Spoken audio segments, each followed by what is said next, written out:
Assalamualaikum everyone. I hope you are fine and your exams are going great. This is the paper of PSY 404 और ये current paper है current spring 2023 semester का। और इसमें जो MCQs हैं वो बताए गए हैं बहुत ज़्यादा इजी थे। पास्ट पेपर्स में से क्विज़ फाइल्स में से MCQs आते हैं।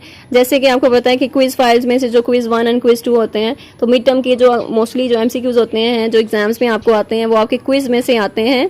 अगर आपका जो क्विज़ है उसमें जो पास्ट क्विज़ हैं आप वो चेक कर सकते हैं, पास्ट फाइल्स चेक कर सकते हैं। जो क्विज़ आपको आ चुके हैं यानी जो क्वेश्चन आपको आपके क्विज में आ चुके हैं, जो क्विज 1 में या क्विज 2 में आते हैं वो रिपीट नहीं होते, लेकिन जो दूसरों को आते हैं, जो दूसरे बच्चों को आते हैं वो आपके एग्जाम्स में आते हैं। तो ये होता है, आप इसीलिए क्विज फाइल्स को चेक किया करें जो दूसरे बच्चे करते हैं, या दूसरी जो पास्ट फाइल्स होती हैं या पास्ट वीडियोज होती हैं जो क्विज की या क्विज 1 या 2 किसी ने लाइव अटैम्प्ट किया है तो वो आप उसको चेक कर सकते हैं। देन आप उसकी प्रिपरेशन जो है आपकी एग्जाम्स की उससे अच्छी हो जाती है। कुछ MCQs वहाँ से रिपीट हो जाते हैं और आपके लिए आसानी हो जाती है, तो आपको समझ भी आ जाती है क्वेश्चन किस टाइप के आ रहे हैं, MCQs किस टाइप के आ रहे हैं, और आप इसको इजीली अटेम्प्ट भी कर सकते हैं। देन सो क्वेश्चंस हैं यहाँ पर, describe Tourette's disorder and describe stereotypic motor disorder, differentiate between bipolar and bipolar 1 and bipolar 2.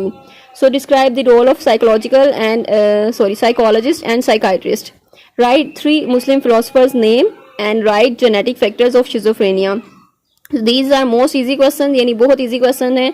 और अक्सर स्टूडेंट्स जो है PSY 404 को लेकर बहुत ज़्यादा डिस्टर्ब होते हैं कि उसमें इतने लॉन्ग क्राइटेरिया दिए होते हैं डिसऑर्डर्स के, तो उनको जो है वो कैसे याद करें और क्वेश्चन जो है वो पेपर में किस तरह आएंगे। क्वेश्चन बहुत इजी आते हैं। उन्होंने जस्ट एक आपसे कंसेप्चुअल क्वेश्चन पूछा होता है, आपसे एक आइडिया पूछा होता है। जैसे उन्होंने कहा है कि स्टीरियोटिपिकल जो मूवमेंट मोटर डिसऑर्डर है, स्टीरियोटिपिक मोटर डिसऑर्डर है उसको एक्सप्लेन करें, या टूरिस्ट डिसऑर्डर है उसको एक्सप्लेन करें। यानी आपने कोई क्राइटेरिया मेंशन नहीं करना यहाँ पर, इतना जो लॉन्ग क्राइटेरिया होता है आपने जस्ट उस डिसऑर्डर के बारे में बता देना है। तो बस आप अपने कॉन्सेप्ट क्लियर करें, अपने डिसऑर्डर्स के बारे में देखें कि डिसऑर्डर्स को डिफ्रेंशिएट कैसे कर सकते हैं आप, कंसेप्ट अपने क्लियर करें उसमें। एंड देन नेक्स्ट पेपर है जो डिफरेंस आपने बताना है between intellectual disability and autism spectrum disorder. And then right on mental status examination, ये भी एक कंसेप्चुअल यानी क्वेश्चन है, आपने उसके बारे में इंट्रो देना है एक। और कम्युनिकेशन डिसऑर्डर्स क्या होते हैं, बाइपोलर एंड रिलेटेड डिसऑर्डर्स कौन से हैं। So these are also most easy question. और नेक्स्ट है MCQs बहुत ज़्यादा ईजी थे, मूड डिसरेगुलेशन से और न्यूरो डेवलपमेंट डिसऑर्डर से थे। और ये हैंडआउट्स में से MCQs आते हैं, क्विज फाइल्स में से आते हैं। तो आप अपनी दोनों चीज़ें जो है वो प्रिपेयर किया करें, क्विज फाइल्स भी चेक किया करें, हैंडआउट्स भी रीड किया करें। एंड देन नेक्स्ट पेपर है difference between ICD and DSM, ये भी मोस्ट इंपॉर्टेंट क्वेश्चन है, ये बहुत ज़्यादा आता है। And then 2 symptoms of catatonia associated with other disorder. And then long question है functions of neurotransmitters, difference between major depression disorder and persistent depressive disorder, and number 3 specifiers of schizophrenia. अपने papers लाजमी जो students हैं जो अपने paper करके आते हैं, अपने पेपर्स जो है वो लाजमी दूसरे स्टूडेंट्स के साथ शेयर किया करें। कहीं पे भी ग्रुप में शेयर कर सकते हैं आप अपने ग्रुप्स जो इतने ज्वाइन किए होते हैं आपने अपने ग्रुप्स में शेयर किया करें ताकि बाकी स्टूडेंट्स को एक आइडिया हो जाए, उनकी हेल्प हो जाए। तो थोड़ी सी एफर्ट कर लिया करें आप, इस पर इतना टाइम रिक्वायर्ड नहीं होता, just 2 to 3 minutes he type आपने करने होते हैं क्वेश्चन, और आप क्वेश्चन टाइप करके दूसरे स्टूडेंट्स के लिए आसानी कर सकते हैं कि उनको एक आइडिया हो जाए और उनके लिए जो है वो उनको एक हेल्प मिल जाए, असिस्टेंस उनको मिल जाए। जिस आप दूसरों की हेल्प करेंगे तो आपकी भी हेल्प हो जाएगी। तो इसमें कंजूसी ना किया करें, सेल्फिश ना बना करें इतना, तो सारा सेल्फलेस एटीट्यूड जो है वो अपनाने की कोशिश करें। नेक्स्ट पेपर है MCQs 3 और 4 के अलावा सारे क्विज फाइल्स में थे यानी 3-4 MCQs जो थे वो आपके हैंडआउट्स में से हो सकते हैं, बाकी क्विज फाइल्स में से मोस्टली MCQs आ सकते हैं, बिकॉज क्विज फाइल्स आपकी जितने भी प्रीवियस क्विजेस वगैरह होते हैं उन सब की जो MCQs सबकी फाइल एक बना दी जाती है। उस फाइल को आप चेक करके आप देख सकते हैं कितने जो भी रिपीट हो रहे होते हैं वो आपके एग्जाम में आते हैं। यानी जो आपने MCQs आपने क्विज में अटैम्प्ट किए होते हैं अपने, वो नहीं आएंगे, लेकिन उसके अलावा आएंगे जो कि दूसरे स्टूडेंट्स ने अटैम्प्ट किए होंगे। इसीलिए दूसरों के क्विज ज़्यादा चेक किया करें मिड टर्म के पेपर में। कम्युनिकेशन डिसऑर्डर है एंड उसकी टाइप्स हैं, reaction of danger of with abnormality and bipolar related disorders हैं, उसकी टाइप्स क्या हैं। लॉन्ग में स्पेसिफायर्स हैं ADHD के, एंड बाइपोलर डिसऑर्डर 2 को आपने एक्सप्लेन करना है। And then explain if you agree और disagree that majority is right.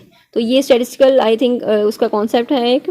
Then short questions हैं bipolar 1 disorder, and then cousin marriages are disapproved by medical sciences, तो ये आपने बताना है कि क्यों डिसअप्रूव्ड हैं। लॉन्ग क्वेश्चन है जिसमें आपने बताना है मॉडल एक्सप्लेन करना है ह्यूमन पर्सनैलिटी का, ऑटिज्म स्पेक्ट्रम डिसऑर्डर के बारे में बताना है, बाइपोलर 2 डिसऑर्डर को एक्सप्लेन करना है। क्वेश्चन कुछ रिपीट भी हो जाते हैं, तो आप इसीलिए क्वेश्चन जो है वो लाजमी चेक किया करें, पास पेपर चेक किया करें, कि ताकि जो क्वेश्चन हैं वो रिपीट हो सकते हैं और आपको कोई क्वेश्चन उसमें से आ सकता है।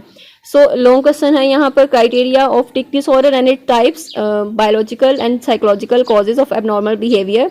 शॉर्ट में है फ्राइड्स ने जो साइकोलॉजिकल कॉजेज बताए थे उसको एक्सप्लेन करना है, एंड देन एबनॉर्मल बिहेवियर के जो कॉजेज थे वो एक्सप्लेन कर दिए। देन एटियोलॉजी है डिप्रेशन की, उसमें साइकोलॉजिकल क्राइटेरिया बताना था, और यानी साइकोलॉजिकल जो फैक्टर्स होंगे वो एक्सप्लेन करने होंगे आपने। एटियोलॉजी मीन्स आपके जो कॉजेज आप उसमें बताते हैं। नेक्स्ट है PSY 404 का, all MCQs were from quiz files, यानी आपके ज़्यादातर MCQs क्विज फाइल्स में से आए थे। शॉर्ट क्वेश्चंस हैं। Then type of informal assessment है, difference between autism spectrum disorder, intellectual disability and long में टीम ऑफ डायग्नोसिस, ठीक है, उसकी टीम जो है डायग्नोसिस की उसको एक्सप्लेन करना है।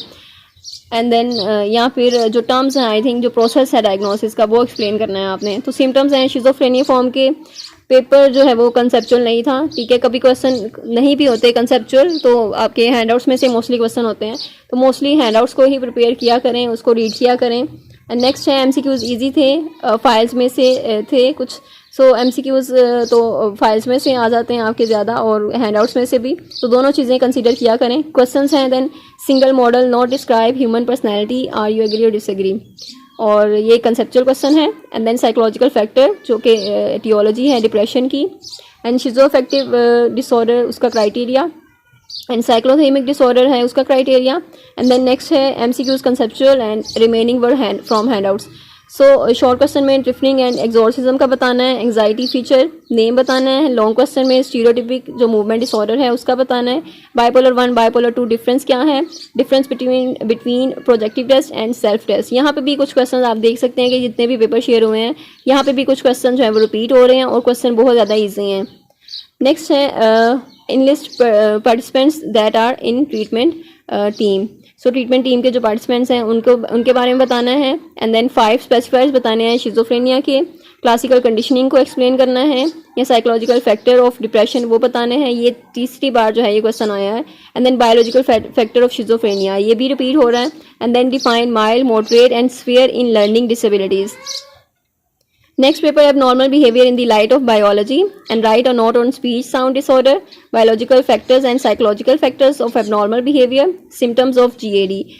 ये आपका पेपर, कुछ पेपर्स हैं जो स्टूडेंट्स ने शेयर किए थे, और बाकी जो स्टूडेंट्स हैं आप अपने जो भी पेपर अगर आप चेक करते हैं दूसरों के पेपर, तो आप भी कुछ पेपर जो है वो अपने लाजमी शेयर किया करें दूसरों के साथ भी, ठीक है। तो ये कोलैबोरेशन, यानी सपोर्ट करें, दूसरों को भी सपोर्ट करें और अपने जो है वो खुद भी तरह एफर्ट करें।